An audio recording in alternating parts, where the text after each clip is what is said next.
healing, empowerment, and freedom.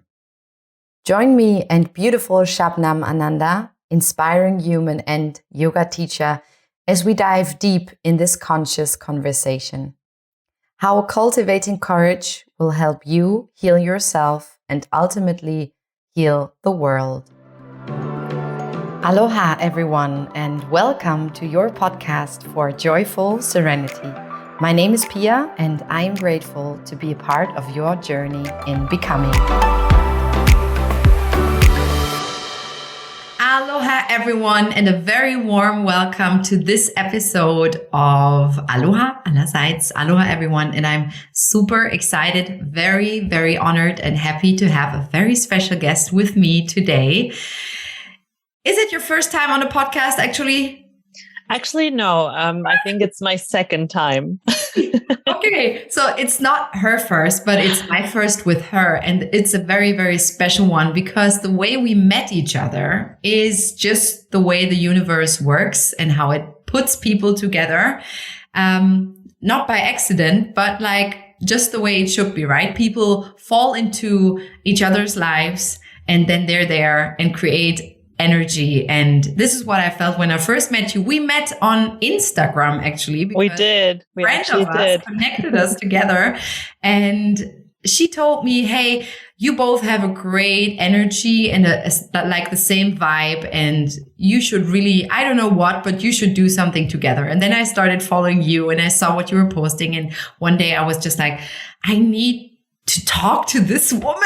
I need to get to know her. And just like I said, the energy and the vibe that you create and that you send out into this world is something I really, really admire. And before we start, and I will ask you some questions, I would just love to let some of the listeners know what are the things that you are into and what it is that you're bringing to this beautiful earth. And Shabnam is her name, Shabnam Ananda, and she is a Vinyasa, Hatha, and Yin yoga teacher, if I'm right. Yes. On one hand, but there's so much more. And she was born in Iran as a daughter of a Persian woman. How is it called? Like from Persia, right? Well, we like to say Persia. It's actually Iran, but Persia has a more majestic ringtone to it. So every Iranian says Persia. Yes, but Iranian, yes. And your father is German, right? Right. So as I can see that one of the things that you are doing here on this earth is connecting people, connecting different parts of the world, energies, and bringing them together, having always the yin and the yang, both sides, the light, the dark. And so you are a spirit and a guide on this earth, helping people. And I think especially, is it women also, or is it like in general, souls? Well, it's in general souls. My heart does go out to women and to our progression, and it's not so much women, I guess. I guess it's more the feminine energy. It's about, as you already pointed out, my mission on this earth is really about the light and the dark, the female and the masculine energy. And I strongly believe that, as you also will know and feel, these two energies are completely out of sync, and we need to work towards, it's not about the female energy rising up and dominating the male. We've had male energy dominance for far too long, and we've seen what kind of havoc and destruction it has brought to our world. So it's not about bringing the female energy up so it rules the male. It's actually bringing them together and bringing them onto a balance where both are free to express themselves within each individual, because these energies are not because we're male, we're in the male energy, or because we're female, we're in the female energy. They're in us all. So they're all working in each of us. So that's through yoga, through meditation, through different practices. That's what I want to actually bring out into the world.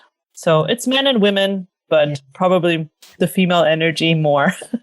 Thank you so much also for now just jumping right into it, because balance is something I am really striving for. And I also love to talk about it in the podcast. As you heard, the German episode, find the balloons, yes, the balance or balloons in your life. And You're also doing retreats, right? And creating Yes. spaces for people to meet themselves and to connect with themselves and with others.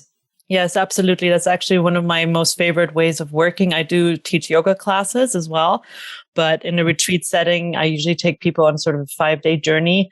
And it's just so beautiful to see how they arrive and how they leave the retreat, and sort of the process that happens in between.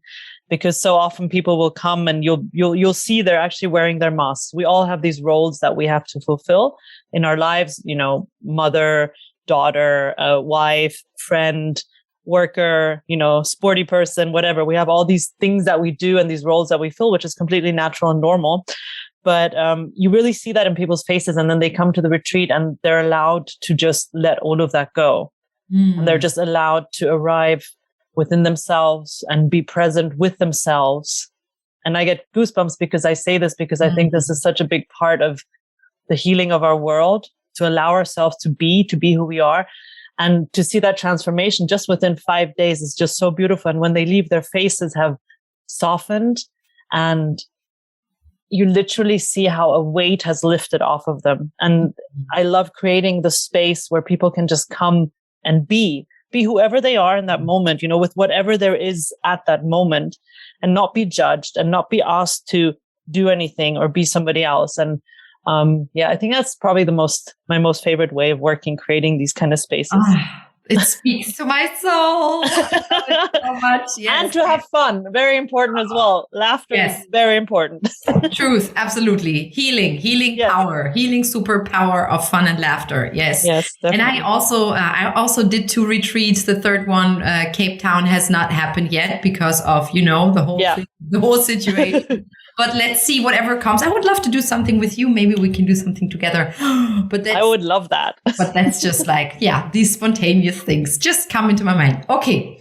Now you spoke about healing, and we just had a quick talk before we started into this beautiful conversation. And I asked you to give me like 3 things or topics or words that come into your mind that you would love to speak about and make space for them to expand. And we talked about healing, and this is something I would love to jump in with you right away. And we talked about freedom and empowerment. And I think these are 3 strengths and 3 incredibly important things in life at this time, but also all the time and every time and everywhere. So starting with healing, what is your experience with healing? What do you think healing is, and what does it personally mean to you? I think in the first place, healing, or the healing journey, is actually something very complex. It's not simple. It has to do with really arriving into the person that you are. I already spoke about the masks we wear and the roles we play. So kind of finding out what is that essence, and connecting to that essence, and realizing that that essence that is within you is also within every other person that you meet, and within every plant, every tree, every animal, the whole planet. So healing for me is, on the one hand, something very individual, where you arrive within yourself to lead a happier life, to lead a more fulfilled life. And I'm not saying that darkness is not allowed to be there, or sadness. It's very important. Anger, all these things, they have to also be there and be a part of it. Yes. If you push that away, then you're spiritually bypassing. Then you're not actually on a healing journey. But it's arriving within that. And then, so on one level, it's very individual. But once you start healing yourself, and you connect to love and to compassion and to joy and to abundance and to all these beautiful, beautiful concepts, you start emanating it towards the outside. And once you start doing that, I always think of it, you're a candle and you light yourself up, and then you walk into a room full of candles and you light the next candle, and then that candle lights the next one, and so on. And then you have the possibility to light up a whole room full of candles. So this is a metaphor for me for also healing our world, and healing the conflicts in our world, and healing the trauma in our world and our planet and all these kind of things. So it actually really starts with you, the healing journey. And it's very individual. That's what I have realized for myself. us people who work sort of in this area and who help people through whatever practices. I mean, there's so many beautiful practices. Mine are just yoga and meditation and breathing. That's part of my toolkit. But there's a lot of beautiful practices. It's really about finding what works for you. So for one person, going to a clinic, for example, and doing classical psychotherapy might be a really good avenue, although I believe that you need the spiritual aspect to fully heal. That's sort of my experience. So for another person, yoga is the way. For another person, it's Zen meditation. For another person, it might be Buddhism. For another person, it might be art or running or music. Yes. Or music or something else. So healing is very personal and very complex. And you need a lot of courage to try out the different things, to also fail and to also take steps back in order then to catapult yourself forward. It's also very messy. People always think it's like linear, I'll do this and then I'll move there and then I'll get better. I'll just listen to this podcast and then I'll be happy for the rest of my life. Yes. Exactly. And it's not like that. And it's so important to realize that it's chaotic and messy. And, one day it'll be great. And the next day you feel like you made 10 steps back. But it's so important to have these setbacks in order to always, how should I say, it's like a spiral.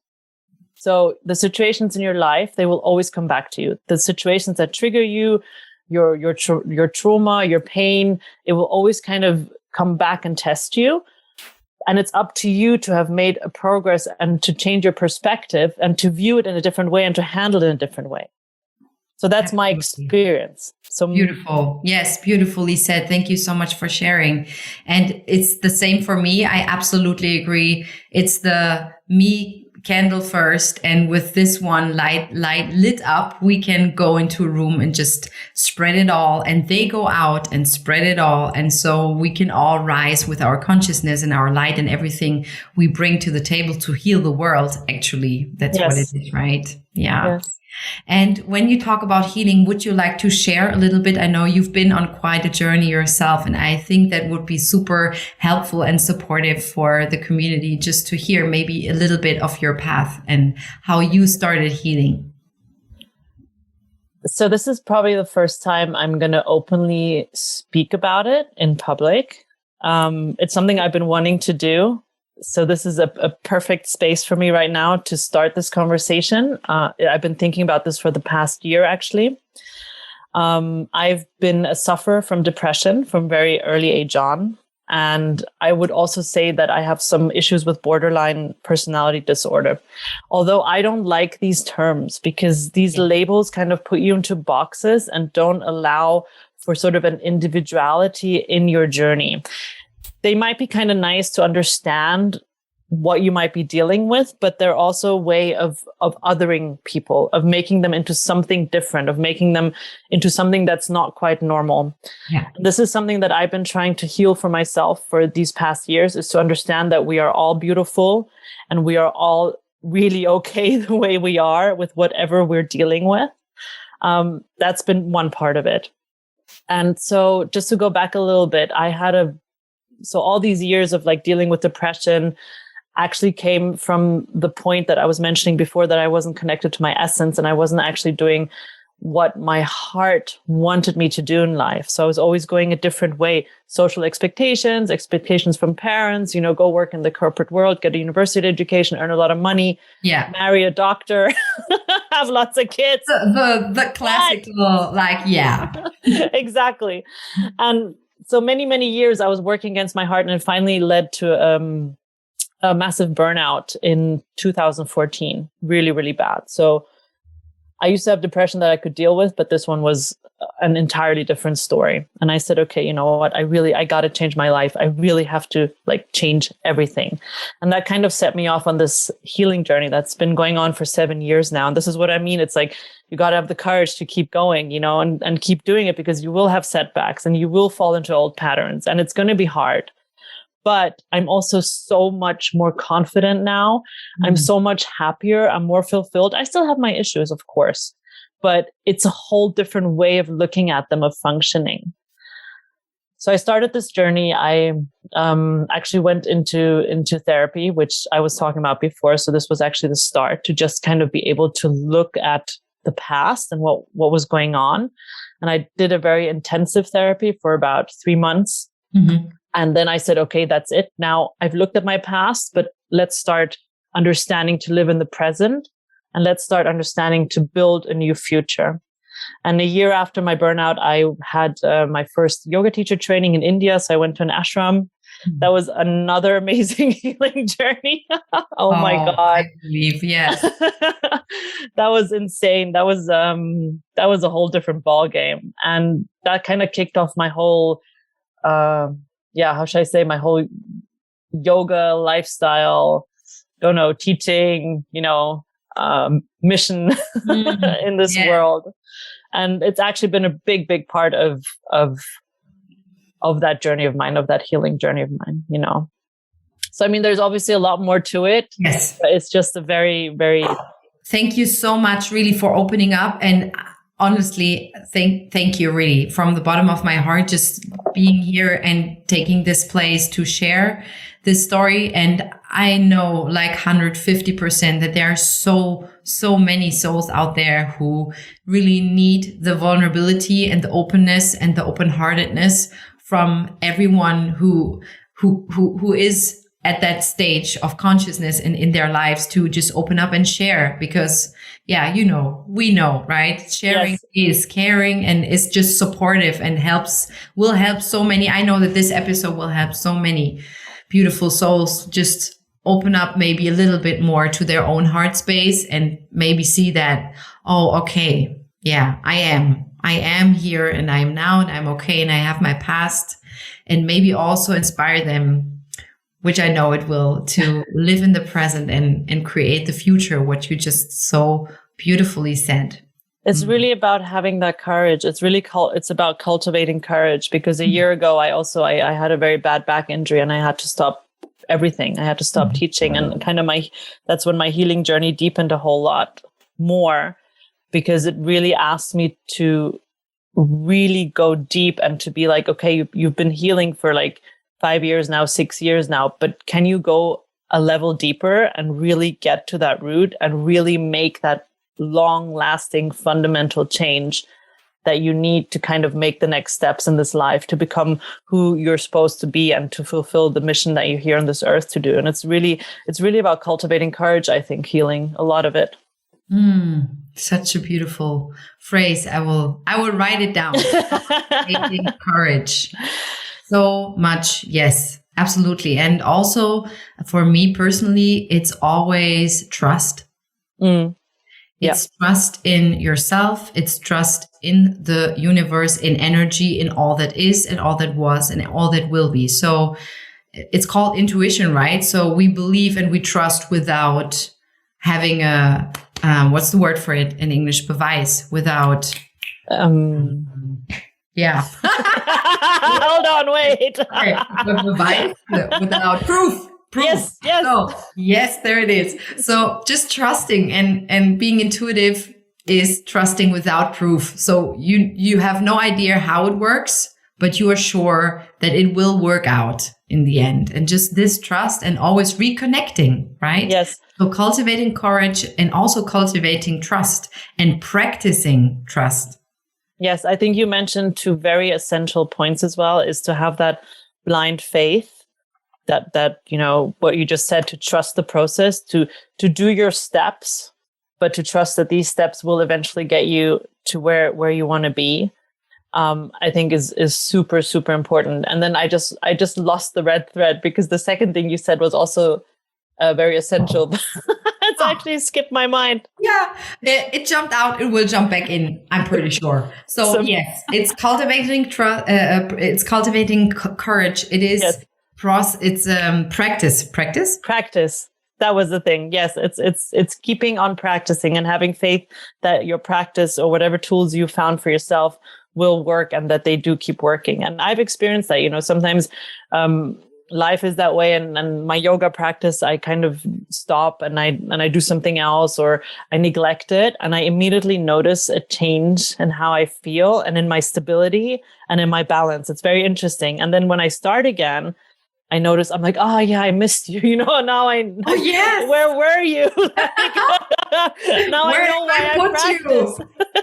Yes, it's the same for me. Really, it's super interesting that you say that, because I just finished my yoga teacher training. So congratulations! This year, thank you so much. And when I prepared for the exam and for everything, and I did so much more yoga. And now when I'm not doing it, it's just in the morning. For me, it's the morning. It's the start of the day. Just give me 10-15 minutes of breath work and some yoga, like not only with my body, but with my mind. Maybe we can jump in that too, because people always think that yoga is only asanas. It's only body positions and only body work, but it's so much more. So people, open up your mind, it will be blown. Yeah, yoga is not so much more. Yeah, but when I do that, when I really connect with myself and bring the yoga on my mat, it's just 10-15 minutes, and my whole day, really, my whole energy, everything that I was maybe not stressed about, but just like, okay, I was like my mind was twirling, and it's just like the whole rest of the day, I'm just chilled, and I have a subtle balance and trust and everything. Yeah. It's such a difference, right? Yeah, it makes a massive difference. And it's also like, I think, what's beautiful about yoga, it's not about a goal. You're never going to be a finished yogi. You're never going to be like done with it and it's all going to be okay. It's a complete journey. And as yoga teachers, we don't know everything. We're not like super enlightened or something. What we have is a practice, and we know that this practice can help, and it helps us. And the thing is, it's such a shame, and it makes me really sad that people always equate yoga with flexibility, with being white, tall, skinny. I mean, nothing against white, tall, and skinny. There's so many beautiful. I'm not saying that, but we're just talking about stereotypes, right? Exactly. So. It's just what's kind of in the head of people, and I've had so many students come up to me and be like, "I'm not flexible. I don't think I can do yoga." And I'm like, you know what? It's actually not about that. Come to my class and you'll see. And as you said, it's not about body posture. It's really not about the asana at all. And it's such a small part. It's actually, how do I connect my mind with my body, and how do I cultivate equanimity in kind of stressful situations? And yeah, the asanas help, but what are you doing in an asana? You're holding a position that's actually, after a while, it gets really uncomfortable, and you learn to regulate your breathing in that position, which means the next time when outside in real life, when you're not on your mat, you get into an uncomfortable position, you'll have trained your body and your mind to regulate your breath and to keep calm. Although it's strenuous. There you go. Did you hear this? Okay, do your yoga every damn day. And it only takes 10 minutes. You don't have to go to a 90-minute class, vinyasa, ashtanga, kill your body, kill your, energy. No, you don't. You can literally lift your arms and inhale, and then, lower your arms and exhale, and do that 5 times in Ujjayi breath. And it already makes a difference. Yeah. Thank you. I've been like this. Like years ago, I was only teaching power, full force, power, cardio, strength classes from, Zumba to step to cycling. Which is also cool. I love it. And I love it. Yeah, of course. But if you would have told me that I would do yoga at any point in my life, I would have been like, yeah, sure. Right? Bye. Yeah. And it came slowly. It came slowly into my life. And, my first yoga experience was hilarious. I was 13 years old, and I don't know why, but a friend of mine, a female friend of mine, her mom asked her to go to a yoga class because she thought that would be good for her. And I just said, okay, I'll come with you. And I remember there was this super pregnant yoga teacher, and she did breathe so loud, and like in Ujjayi, like the listeners who haven't heard about it, it's like the breath of the ocean, if I might say so, right? So it's just a special way of breathing, like you would like, so you can hear the breath let's keep it short. You can hear somebody breathing through their mouth. And it was so loud and it was kind of annoying to me. And I had to laugh so much. And so years later now, right? Yeah. In my exam, what my teacher told me that she loved about my exam was that I used the Ujjayi breath so much, and I just laughed totally. And I was like, oh, you know how it all started. I feel you. I think my first yoga class was about 20 years ago. And I don't know, something pulled me there. Something just pulled me there. I just wanted to find out, what is this yoga? What is it? And it was really something from the inside that got me there, because I've never been flexible. I'm a very unflexible yoga teacher. You know, I don't do splits. I don't do like wheels. I don't put my feet behind my head. And me neither. Yeah, exactly. And this is the other thing, you know, you don't have to do that to practice yoga. But I went to this class and I was laughing my ass off, because I was seeing all these bendy people and I was like, what am I doing here? Like, this is so funny. I can't do that. Yeah. And then when the teacher chanted Om, I'm like, oh God, this is so weird. And now I love it. You know, it's like, I understand it and I love it. And it has such meaning in my life. And yeah, I feel you. Yeah, and how this is also lovely just to share these stories, right? Just to hear another person talking about it, having a similar experience or also fun experience, because like you said, fun is important, and not taking us too serious and taking anything too serious. Yeah. So I totally agree. And I think to get to like close the circle back to healing, I think that is so important when we are on healing journeys, is to not take ourselves too seriously. You know, go deep. You can go deep. And sure, there's going to be days where it's damn serious, but, you know, come out and say, okay, you know, it's not the end of the world. You know, things still keep moving, and to just smile and to laugh at yourself sometimes. It's so good, you know. So good and so deliberating, right? It's just like just allowing ourselves to do that every once in a while. I do practice this every day, and I'm very happy that this is part of my personality. So I just have to laugh about myself all the time. And it makes, you know, it's just what it is. Yeah. Things. Anyway, so so many beautiful things already. We can go on for 2 days now. 2 days straight. I know. Let's make the longest podcast on earth. So, Yay. We can do, is there maybe Guinness, world record? We could do a world record. We could. Wow. I'm getting wild. We have already talked about healing and your journey, and you shared it with us, and also what it means to you and how you think it's all connected, and how yoga helped you with this. And we also talked about empowerment and in the beginning and freedom. So what do these two things mean to you? And is there a connection? For sure, there's a connection. When I was at the ashram studying yoga for the first time, so I did the 4-week course, super immersive, traditional hatha yoga. We were up in the morning at 5 and we went to bed at 10, and we slept on these like really, I mean, it wasn't comfortable. Yes. It was really, really tough.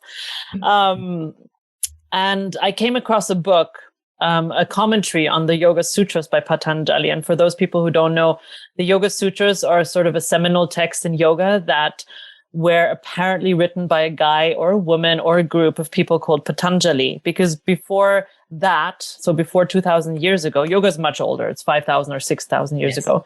It was never written down. It was always passed from teacher to student. It was a kind of a very secretive practice. You had to be initiated into it and all these things. And then Patanjali, this group, this woman or man, came along and wrote the sutras down. And sutras are basically verses. They're not very long. And I actually can't remember quite how many sutras there are. Was it 92 or 100 and something? Yeah. Something like that. And I came across a commentary on the Yoga Sutra. So every big yoga teacher from India has written a commentary, and it's called The 4 Chapters of Freedom. Mm-hmm. And the yoga is actually a practice or a way of life or a philosophy of life that leads to freedom. And it is also an external kind of freedom, but it's much more a freedom within yourself, a freedom from thoughts that are destructive, a freedom from ways of doing things, of patterning, of of stuff that kind of controls you from the outside, so all these like socialization we've been put through, the media that controls how we think, all these kind of things. So it's basically a practice of freeing yourself from those things, of returning into your essence. And at the same time, this empowers you. This brings a lot of the power that we so readily give outside of us to leaders, to media, to teachers, to doctors. I mean, they all have their place in society. Don't get me wrong. Doctors are great. If I have a broken leg, I'm going to go to a doctor and get that operated for sure. Yes. But there's so much about my health that I can actually do myself. And it's about, and through the yoga practice, you free yourself from these shackles in order to empower your life, to take the power back and become the creator and the master of your own life. And I get goosebumps when I say this, because that's also the essence of healing, is to understand that you create your life. You are the creator. And this is, again, to come full circle, the masculine and the feminine energy. But now I'm going crazy. I'm going off. I'm going wild, because there's so much I could talk about. But to come back, it's a practice of freedom. It's a practice of empowerment in the end. And this is also my mission, or my driver in life. I want to help people reach that kind of freedom within themselves so they can become happy. And lead those lives where they create their lives as they want, and to help them become empowered, to bring that power back into their lives. Oh, yeah. I love that. I just need to breathe it all in. I will listen to this episode probably 5 to 10 times. As soon as it's online. You give me so much good energy, really. I can just give that right back at you. I love what you do, Pia, and I love your energy. And when our friend connected us, I watched you on Instagram where I saw a post of you. I said, that's a cool woman. Yeah. And this is also something I cherish so much, right? So women empowering women, like just supporting each other's even more. Because this is also something that I've experienced the last years. Like it's a lot of elbow thing, like what I experienced, but there's also a lot of connection. And it's of course always where we put our attention, our focus to. As soon as we're open, right? These beautiful souls will come into our lives. And I just really love to, do, if there's a light and there's another light, bring them together, make it a supernova, and just spread all that starry shit everywhere. I love it. Spread that starry shit everywhere. Let's spread it. Yeah, let's do it, right? So thank you so much for jumping in today and just sharing a little bit of your story. And I think this is to be continued, if I may say so. Oh, I would love that. There's so much more. Maybe we can... let's think about it. We'll create something nice. And also, I know that you do create so many nice things. And I know that you have some things coming up. So if you want to just take a moment or two and just to talk about 1 or 2 projects that you're currently working on, maybe retreats, whatever you want to share with the community, feel free. Sure. So after taking a break for a whole year from teaching and from my life, basically, that I was leading previously, and from retreats and just diving into my healing journey even deeper, I'm so happy and so excited that I'm giving my first day retreat after this time, which is going to be in the south of Bavaria in Unterallgäu. So it's a day retreat from 10 to 6 in the evening, 10 in the morning to 6 in the evening, where we'll just basically be coming together in a beautiful group, in a beautiful space, a very beautiful big space with a lot of nature around, to practice yoga and meditation. So I'll give a yoga class and we'll do some yin yoga, and there'll be some mantra and just hanging out. So I'm really, really looking forward to that. That's on the 11th of September. And there will be more things also planned, depending also on the situation, because we have to be flexible right now. That's true. If there's something we've learned, then yes. But hopefully there'll be another weekend in November, which would be a Friday to a Sunday kind of thing at Schloss Blumenthal. Also where we'll come together. I haven't quite figured out the plan yet or what the focus will be, but I can promise you that it will be beautiful, and it'll be just like-minded people coming together to share yoga and to share love and all these beautiful things. Yes. So good. And I will, of course, also connect what you just said in the show notes. So I will put your Instagram in there so people can just jump right in and see what you're doing, all the great projects, the beautiful things. And thanks to the universe and to yourself that you're coming back into practice the teaching and the retreats, and that you decided to, just do it. I will probably not be there because I might be in Switzerland, depending, but I can really recommend everyone who's listening, please, please, please go check out Shabnam's page. There's in her stories. I check her Instagram stories daily because this is my daily dose. I just love to get my daily dose of Shabnam. That's what it is. So there's truth and there's fun and there's depth and there's love. So if you're searching for that stuff, just please go there and she will keep you updated about all her projects. And let's see what the universe brings us and you and me and everyone who's listening. Thank you so much, Pia. Thank you for your light. And thank you for giving me this opportunity to be in this beautiful space with you. I had a really lovely time speaking to you. And yes, there are a lot of subjects. We've only kind of skimmed the surface of it all. Yes. It's like, exactly. Yeah, I was like, oh, come on. Yeah. But thank you so much. Thank you. Lots of love to you. To you too. Thank you so much for tuning in into this conscious conversation with Shabnam and myself. We would love to connect with you. You can find me and her on Instagram. You will find our contacts in the show notes. And I would love for you to share this episode with somebody who is on their path to healing, to get inspired and maybe even more connected to themselves, their inner world, and the world around them. Thank you for also rating and reviewing this podcast on Apple Podcasts.